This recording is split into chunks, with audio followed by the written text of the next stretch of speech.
Suriname is the smallest country in South America and one of the least visited places on the whole continent. It's a former Dutch colony mostly covered in untouched rainforest with an incredible cultural mix and almost no tourists. If you want somewhere that still feels genuinely undiscovered, this is about as good as it gets. Welcome to Optimized Travel Destinations. My name is Ricky and I am part of the Optimized Travel team. We help travelers plan amazing trips through our concierge service, and our team has worked together to list the absolute best places Suriname has to offer. These are the top 5 places to visit in Suriname, counting down from 5 to 1. Number 5, the Commewijne River. The Commewijne River lies just across the water from the capital Paramaribo, an easy day trip by boat or road. This is old plantation country where the Dutch once grew coffee, cocoa, and sugar, and today it's a peaceful landscape of crumbling estate houses, wooden jetties, and wide brown water.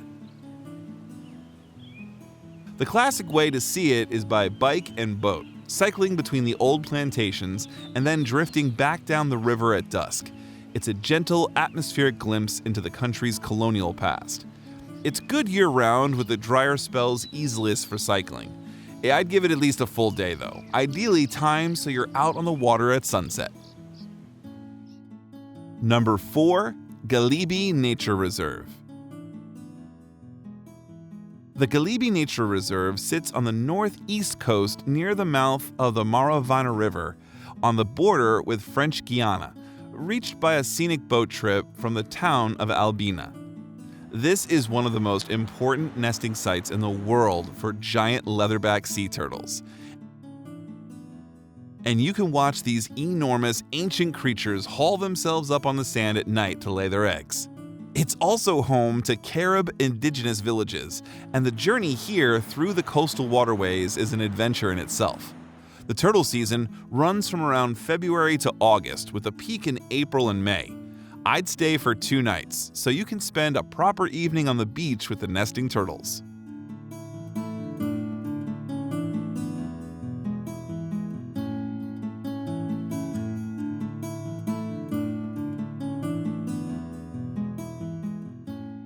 Number 3, Brownsberg Nature Park.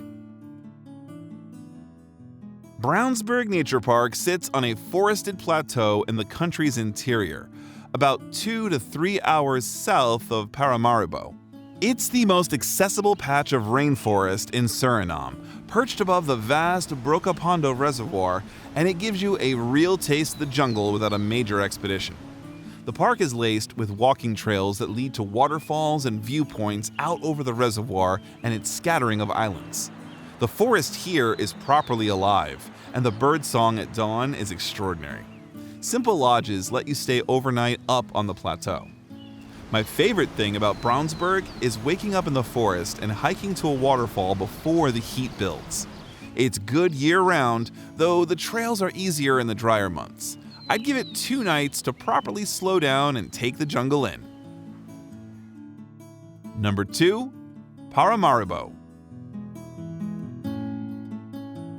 Paramaribo is the capital and the beating heart of Suriname, sitting on the banks of the Suriname River near the coast. It's where almost every trip begins, and it's one of the most charming and genuinely unusual capital cities in South America. The historic inner city is a UNESCO World Heritage Site, famous for its Dutch colonial wooden architecture, elegant white timber buildings lining the streets, including one of the largest wooden buildings in the Americas and a striking wooden cathedral. Wandering these streets feels like nowhere else on the continent. But what really defines Paramaribo is its diversity.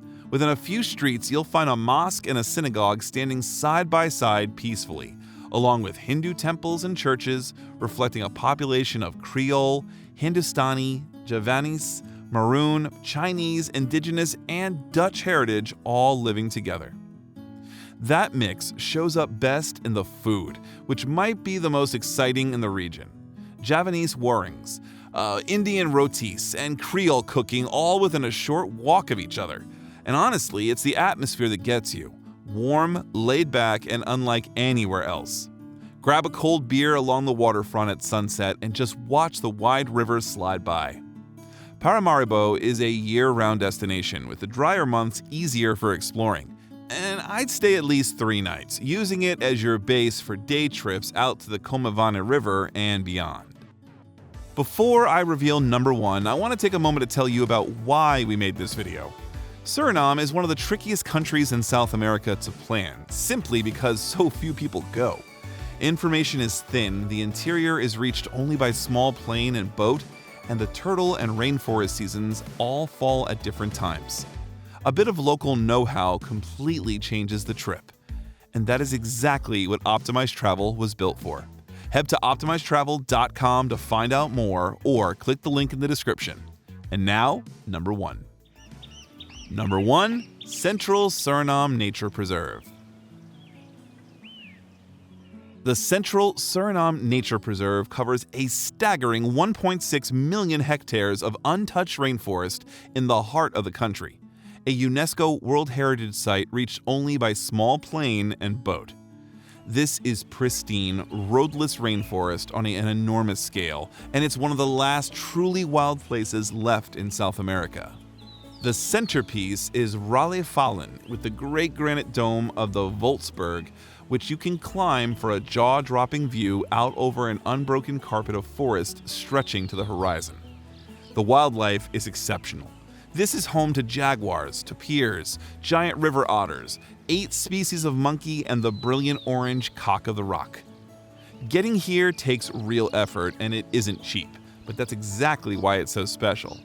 You might not see another traveler for days, just the river, the forest, and an overwhelming sense of remoteness that's almost impossible to find anywhere.